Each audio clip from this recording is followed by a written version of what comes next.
మొన్న జరిగినటువంటి steel plant incident గురించి మాట్లాడడానికి రావడం జరిగింది. చాలా బాధాకరమైన విషయం. ఎందుకంటే మనందరికీ తెలుసు, స్టీల్ ప్లాంట్ అనేది విశాఖపట్నానికి మరి ఆంధ్రాకి ఒక గౌరవకరమైనటువంటి స్టీల్ ప్లాంట్. కేంద్ర ప్రభుత్వం సహకారంతో దాన్ని ఎస్టాబ్లిష్ చేసి నడపడం జరుగుతుంది. ఈ ఆర్ఎన్ఎల్ ప్లాంట్లో ఇలాంటి ఇన్సిడెంట్ జరగడం చాలా బాధాకరం.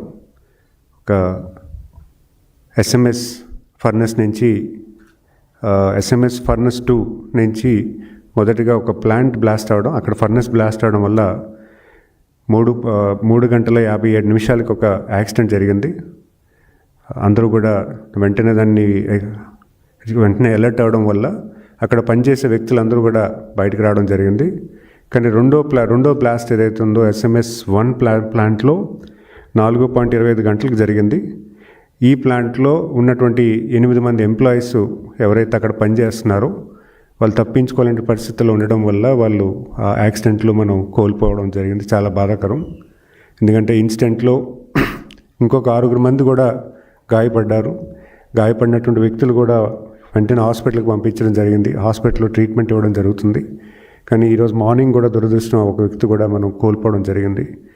అయితే ప్రధానంగా ఇక్కడ ఇలాంటి యాక్సిడెంట్స్ జరగడం చాలా బాధాకరం. ఎందుకంటే సేఫ్టీ నార్మ్స్ ఎన్ని క్రియేట్ చేసినా, ఎంత మానిటర్ చేసినా, ఇండస్ట్రియల్ ఇకోసిస్టంలో ఇలా యాక్సిడెంట్ కావడం అనేది ఖచ్చితంగా మనం ఇప్పుడు కూడా భవిష్యత్ కాలంలో ఒక అలర్ట్ సిస్టమ్ అనేది పెట్టుకోవాల్సిన పరిస్థితి ఉంటుంది.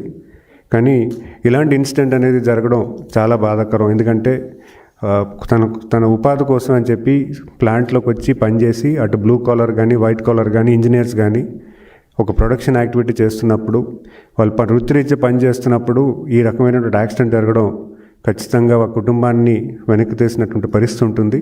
సో వాళ్ళందరికీ కూడా ప్రభుత్వం వెంటనే స్పందించి అటు కేంద్ర రాష్ట్ర మంత్రులందరూ కూడా అటెండ్ అవ్వడం జరిగింది.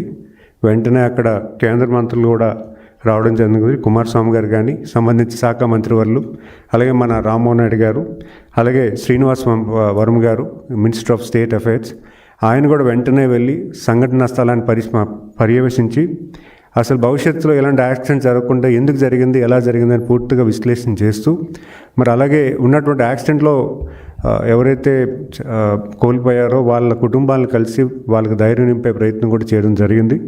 మరి అలాగే నిన్న మా యువ నాయకులు నోరకి లోకేష్ గారు కూడా వెంటనే మార్నింగ్ వెళ్ళి అక్కడ ప్లాంట్ ఇన్సిడెంట్ని మానిటర్ చేసి అసలు ఎందుకు ఇలా జరిగిందని కంప్లీట్గా అబ్జర్వ్ చేసి కొంత నాలెడ్జ్ఫుల్ తెచ్చుకొని అసలు గవర్నమెంట్ ఇటువంటి చర్యల్లో ఏ రకమైన చర్యలు తీసుకోవచ్చన్నది కూడా ఒక పర్యవేక్షణ యాక్టివిటీ చేయడంతో పాటు అక్కడ ఉన్నటువంటి ఎవరికైతే నష్టం జరిగిందో ఆ కుటుంబాలకు కూడా ధైర్యం నింపే ప్రయత్నం కూడా చేయడం జరిగింది. మనం చూసుకుంటే అటు పవన్ కళ్యాణ్ గారు కూడా నిన్న సందర్శించి హాస్పిటల్కి వెళ్ళడం జరిగింది. హాస్పిటల్లో ఉన్నటువంటి పేషెంట్స్ని మాట్లాడడం జరిగింది. లోకేష్ గారు కానీ, పవన్ కళ్యాణ్ గారు కానీ. అలాగే ఈ ఇన్సిడెంట్ గురించి పూర్తిగా విశ్లేషణ కూడా చేయడం జరిగింది. అసలు ఎటువంటి యాక్సిడెంట్స్ భవిష్యత్ కాలంలో ఏ రకంగా మనం కార్యరూపం చేస్తే ఖచ్చితంగా మనం దీన్ని టైటన్ చేయొచ్చు, అసలు ప్రభుత్వ విధానాల్లో ఏ రకంగా మనం కట్టడి చేయాలి, అలాగే దీని మీద ఈ యాక్సిడెంట్ మీద కంప్లీట్ రిపోర్ట్ కూడా అడగడం జరిగింది. అసలు ఎందుకు జరిగింది, ఎలా జరిగింది, ఎటువంటి మానిటరింగ్ సిస్టమ్ ఫెయిల్యూర్ వల్ల ఈ యాక్సిడెంట్ జరిగిన దాని మీద కూడా ఒక డీటెయిల్ అబ్స్ట్రాక్ట్ కూడా ఇవ్వమని చెప్పి ప్రభుత్వం కోరడం జరిగింది. ఖచ్చితంగా ప్రభుత్వం దానికి ఒక కమిటీ వేసి ఆ కమిటీలో ఉన్నటువంటి నిజ నిర్ధారాలు కూడా తీసుకొచ్చే ప్రయత్నం కూడా అటు కేంద్ర రాష్ట్ర ప్రభుత్వాలు చేస్తుంది. అయితే ఈరోజు ఇప్పటికే మనకి కేంద్ర మంత్రివర్యులు కుమారస్వామి గారు వచ్చి అలాగే మన రాష్ట్ర ప్రభుత్వం నుంచి కానీ, కేంద్ర ప్రభుత్వం నుంచి కానీ ప్రతి నష్టపోయినటువంటి కుటుంబాన్ని కూడా కొంత ఆర్థిక సాయం వెంటనే ఇవ్వాలని చెప్పి చెక్స్ కూడా ఇవ్వడం జరిగింది. ఒక 25 లక్షల వరకు ఇవ్వడం జరిగింది.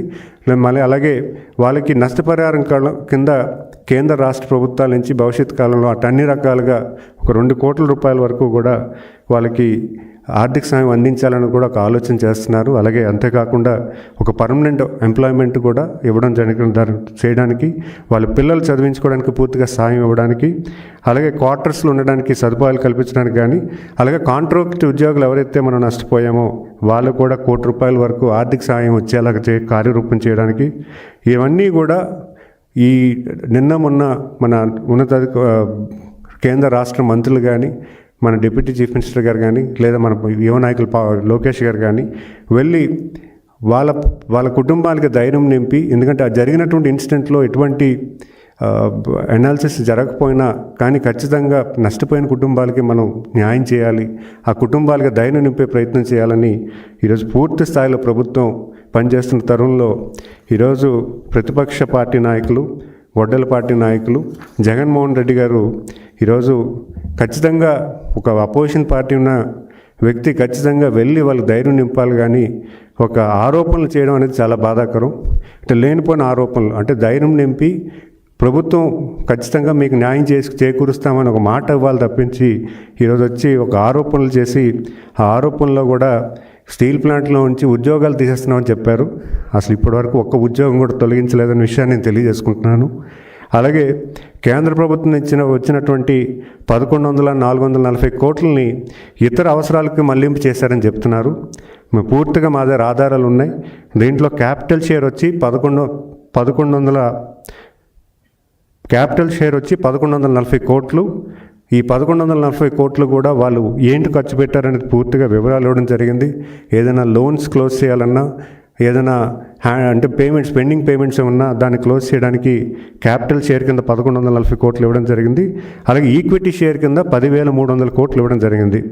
ఈ 10,300 కోట్లు కూడా 4,000 కోట్లు రా మెటీరియల్ ప్రొక్యూర్మెంట్కి, 5,000 కోట్లు మీకు ప్లాంట్కి అప్గ్రేడేషన్కి, మళ్ళీ ఆపరేషన్స్ తీసుకురావడానికి ఖర్చు పెట్టడం జరిగింది. ప్రతి రూపాయిని కూడా ప్లాంట్ని వినియోగంలో తీసుకురావడానికి యూటిలైజ్ చేయడం జరిగింది. మనందరికీ తెలుసు, గత ప్రభుత్వ పాలనలో కేవలం 30% మాత్రమే స్టీల్ ప్లాంట్ ఆపరేషన్స్లో ఉంది. ఇప్పుడు 95% ఆపరేషన్స్కి వచ్చిందంటే ఖచ్చితంగా ఈ ఇచ్చినటువంటి ఈ ఫండ్ ఏదైతుందో కేంద్ర ప్రభుత్వం వచ్చినటువంటి 440 కోట్లు పూర్తిగా దాన్ని యూటిలైజ్ చేసి దాన్ని ఆపరేషన్స్ తీసుకురావడానికి పూర్తిగా సక్సెస్ అయిందని చెప్పుకోవడానికి నేను ఎటువంటి సందేహం లేదు. మరి అలాగే ఈరోజు చూసుకుంటే 6 లక్షల టన్నులు ఈరోజు ఉత్పత్తిలో కూడా వెళ్ళిపోయింది ప్లాంట్.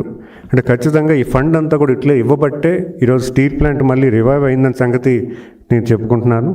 మరి అలాగే ఎల్జీ పాలిమర్స్కి ₹1,00,00,000 ఇచ్చామని చెప్పడం జరిగింది. ₹1,00,00,000 అనేది ఆయన ఎల్జీ పాలిమర్స్ అనేది చాలా పెద్ద యాక్సిడెంట్. ఆ యాక్సిడెంట్లో చాలా విషాదమైనటువంటి సిచ్యువేషన్. వచ్చినటువంటి ఎల్జీ పాలిమర్స్లో వచ్చినటువంటి గ్యాస్ వల్ల చాలామంది ఇబ్బంది పడ్డారు. ఎన్నో కుటుంబాలు అనారోగ్య పాలయ్యారు. మరి అలాగే చనిపోయినటువంటి వ్యక్తుల్లో కూడా 12 మంది చనిపోయారు. ఎవరికి కూడా ఎటువంటి సాయం కూడా పూర్తి స్థాయిలో ఆయన ఇవ్వలేదని సంగతి కూడా నేను తెలియజేసుకుంటున్నాను. 12 మంది చనిపోయినటువంటి 12 మందిలో కూడా 3 మాత్రమే ఆయన ఆర్థికంగా ₹1,00,00,000 ఇచ్చారు. అది కూడా ప్రభుత్వం నుంచి ఇవ్వలేదు. ఆ కంపెనీ నుంచి, ఎల్జీ పాలిమర్ కంపెనీ నుంచి ఆయన వసూలు చేసి ఇవ్వడం జరిగిందన్న విషయం కూడా తెలియజేసుకుంటున్నాను. మరి అంతేకాకుండా ఎల్జీ పాలిమర్స్లో అనారోగ్య పాలైనటువంటి వ్యక్తులకి అక్కడ హాస్పిటల్ కట్టిస్తామని కూడా మాట ఇచ్చారు ఆయన. ఆ హాస్పిటల్ కూడా ఇప్పటివరకు ఆ ప్రభుత్వంలో ఎటువంటి చర్య కూడా తీసుకోలేదని సంగతి తెలియజేసుకుంటున్నాను. మరి ఈరోజు వచ్చి ₹1,00,00,000 ఇస్తున్నానని మాట్లాడడం ఎంతవరకు కరెక్ట్ అని కూడా నేను ప్రశ్నిస్తున్నాను. ఎందుకంటే ఈరోజు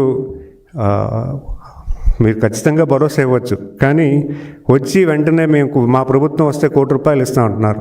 మీకు ఇచ్చినటువంటి అవకాశంలో ఇలాంటి ఇన్సిడెంటే ఎల్జీ పాలిమర్స్లో జరిగింది. ఎన్నో కుటుంబాలు అటు అనారోగ్య పాలయ్యారు, అలాగే యాక్సిడెంట్లో కూడా ఇబ్బంది పడ్డారు. చనిపోయినటువంటి వ్యక్తులకి, ఫ్యామిలీలకి మీరు ఎటువంటి ధైర్యాన్ని ఇచ్చారనే సంగతి కూడా ఒకసారి మీకు మీరే గుర్తు చేసుకోండి. ప్రజలందరూ కూడా గమనిస్తున్నారు. ఎందుకంటే ఆ రోజు 12 మంది చనిపోతే కేవలం 3 మాత్రమే మీరు ₹1,00,00,000 ఇవ్వడం జరిగింది. అది కూడా మీ గవర్నమెంట్ ఆఫ్ ఆంధ్రప్రదేశ్ నుంచి ఇవ్వలేదు. మీరు ఆ ఇండస్ట్రీస్ నుంచి ₹1,00,00,000 తీసుకొని ఇక్కడ ఇవ్వడం జరిగింది. అంతేగాని ఈరోజు వచ్చి మా ప్రభుత్వం వస్తే ₹1,00,00,000 ఇస్తాము, ₹2,00,00,000 ఇస్తామని చెప్పడం ఎంతవరకు కరెక్ట్ అనే సంగతి కూడా మీకు మీరే ప్రశ్నించుకోవాలని తెలియజేసుకుంటున్నాను. ఈరోజు ఈ ఇన్సిడెంట్ అయిన వెంటనే, ఇప్పుడు జనరల్గా మీ ప్రభుత్వంలో ఇన్సిడెంట్ జరిగితే మీరు ఎయిర్పోర్ట్లో మీటింగ్లు పెట్టుకుంటారు. ఆ ఎయిర్పోర్ట్లో మీటింగ్ చెప్పుకొని ఉన్నటువంటి ఇబ్బంది పడినట్టు ఫ్యామిలీస్ని ఎయిర్పోర్ట్కి తెప్పించుకున్నారు. ఈరోజు సంఘటనా స్థలానికి మా నాయకులు అందరూ వెళ్ళారు. ఈరోజు మంత్రులు కానీ, కేంద్ర మంత్రులు కానీ, రాష్ట్ర మంత్రులు కానీ, మా యువ నాయకులు కానీ, లోకేష్ గారు కానీ, లేదా మా deputy chief minister Pawan Kalyan గారు కానీ ప్రజల దగ్గరికి వెళ్ళి వాళ్ళకి ధైర్యం నింపుతున్నారు. మీరు గత ప్రభుత్వంలో మీరు హయాంలో ఇలాంటి ఇన్సిడెంట్ జరిగితే మీరు ఎలా వ్యవహరించారు? ఈరోజు ఈ ప్రభుత్వం ప్రజల దగ్గరికి వెళ్ళి ప్రజలకి ధైర్యం నింపే ప్రయత్నం కూడా చేస్తున్న విషయాన్ని మీకు తెలియజేసుకుంటున్నాను. ఎందుకంటే మంగళవారం రాత్రి డైరెక్ట్గా వాళ్ళ అకౌంట్స్కి 25 lakhs డైరెక్ట్గా ఎవరైతే ఈ ఇన్సిడెంట్ వల్ల నష్టం చేకూర్చుందో చనిపోయినటువంటి ఫ్యామిలీస్కి 25 lakhs ఇవ్వడం కూడా గమనించాలన్న సంగతి కూడా తెలియజేసుకుంటున్నాను. మరి అలాగే ప్లాంట్ నేనే పరిరక్షించాను, నేను అసెంబ్లీలో తీర్మానం చేశాను, 2 సార్లు లెటర్స్ రాశానని చెప్తున్నారు. వాస్తవానికి మీకు ఇచ్చిన 5 ఏళ్ళ కాలంలో మీరు ఎందుకు POSCO south Korean steel plant కంపెనీకి ఇక్కడ గ్రీన్ స్టీల్ ఇండస్ట్రీ పెట్టాలనే ప్రతిపాదన గురించి ఎందుకు మాట్లాడడం జరిగింది, ఎందుకు MOU చేసుకోవడం జరిగింది? ఎందుకంటే మీరే చెప్పారంటున్నారు, మీరు ఆల్రెడీ ఒక అసెంబ్లీలో తీర్మానం చేశానని చెప్తున్నారు, 2 సార్లు కేంద్ర ప్రభుత్వం రాశానని చెప్తున్నారు. కానీ మీరు నాన్ బైండింగ్ MOU అనేది పోస్కో అని ఒక steel plant, south Korean steel ప్లాంట్తో మీరు ఎందుకు MOU చేసుకున్నారు? ఇక్కడ ఇదే ప్లేస్లో గ్రీన్ స్టీల్ ఇండస్ట్రీ పెట్టడానికి ఎలా ప్లాన్ చేశారు అనేది నెంబర్ 1 క్వశ్చన్. నెంబర్ 2, విశాఖపట్నం కేంద్రంగా రాజధానిగా తయారు చేద్దామన్న ఆలోచనతో ఈ స్టీల్ ప్లాంట్లోనే రాజధాని కట్టాలన్న ఆలోచన మీరు ప్రస్తావించారా లేదా? అది నెంబర్ 2. అది కూడా మీరు ఒకసారి గుర్తు చేసుకోవాలి. మీరు నిజంగా స్టీల్ ప్లాంట్ పరిరక్షించాలన్న ఆలోచన ఉంటే ఈ రెండు ప్రస్తావనలు ఎందుకు జరిగావి అనేది మీకు మీరుగా ప్రశ్నించాలి. ప్రజలందరూ కూడా గమనిస్తున్నారనే సంగతి కూడా చెప్పుకుంటున్నాను. మరి అలాగే కూటమి ప్రభుత్వం ఏర్పడిన వెంటనే గౌరవ ముఖ్యమంత్రి గారు డైరెక్ట్గా ప్రధానమంత్రి గారి దగ్గరికి వెళ్ళి ఈ స్టీల్ ప్లాంట్ అనేది మా ఆంధ్రుల హక్కు, ఖచ్చితంగా ఈ స్టీల్ ప్లాంట్ అనేది ఒక నమ్మకం, మీ కేంద్ర ప్రభుత్వం మాకు ఇచ్చేటటువంటి నమ్మకం అని చెప్పి గౌరవ ముఖ్యమంత్రి గారు రిక్వెస్ట్ చేసిన తర్వాతే కుమారస్వామి గారు కేంద్ర మంత్రివర్యులు స్టీల్ ఇండస్ట్రీ మంత్రివర్యులు ఆయన మన విశాఖపట్నం స్టీల్ ప్లాంట్కి సందర్శించి వెంటనే 500 కోట్లు ఇచ్చి స్టీల్ ప్లాంట్ ప్రైవేటైజేషన్ అవ్వదు అని ఖచ్చితంగా చెప్పడం అనేది వాస్తవా కాదా? మరి మీకు ఇచ్చినటువంటి కాల పరిమితంలో ఇది ఎందుకు చేయలేకపోయారు అనేది మీరు ప్రజలకు చెప్పాల్సినటువంటి సమాధానం. ఎందుకంటే మీరు ప్లాంట్ని పరిరక్షించేది నేనే అని చెప్తున్నారు కాబట్టి ఇది మీకు ఇచ్చిన 5 ఏళ్ళ కాల పరిమితంలో ఎందుకు చేయలేకపోయారనే విషయాన్ని మీరు తెలియజేయాలని కోరుకుంటున్నాను. ఎందుకంటే ఈరోజు రాజకీయాల్లో ఉన్నాము, ప్రజాశ్రేయస్ గురించి మనం మాట్లాడాల్సిన అవసరం ఉంది. రాజకీయాలు అనేది ఇలాంటి దుర్ఘటన సంఘటనలో కూడా మీరు రాజకీయంగా యూటిలైజ్ చేసుకొని ప్రజలను తప్పుగా పెట్టే ఆలోచన చేస్తే మాత్రం ఖచ్చితంగా ప్రజలు ఎవరు కూడా ఆక్షేపించేది లేదు. మీరు గతంలో చేసింది ఇదే, ఇప్పుడు అదే చేస్తున్నారు. మీరు ప్రజల గురించి ఆలోచించండి. ఇలాంటి సంఘటనలు జరగడం చాలా బాధాకరం. ఇలాంటి సంఘటన కూడా మీరు రాజకీయంగా వాడేయడం అనేది ఖచ్చితంగా అది కరెక్ట్ కాదు. అది మీ గొడ్డలపాటి నేచర్ని మార్చాల్సిన అవసరం మీకుంటుందని సంగతి ఖచ్చితంగా తెలియజేసుకుంటూ, ఎందుకంటే ఈరోజు మీరు ఒక బాధాకరమైనటువంటి కుటుంబాల దగ్గరికి వెళ్ళి ఇవన్నీ ప్రస్తావన చేస్తున్నారు. అక్కడికి వెళ్ళి వాళ్ళు ఓదార్చకుండా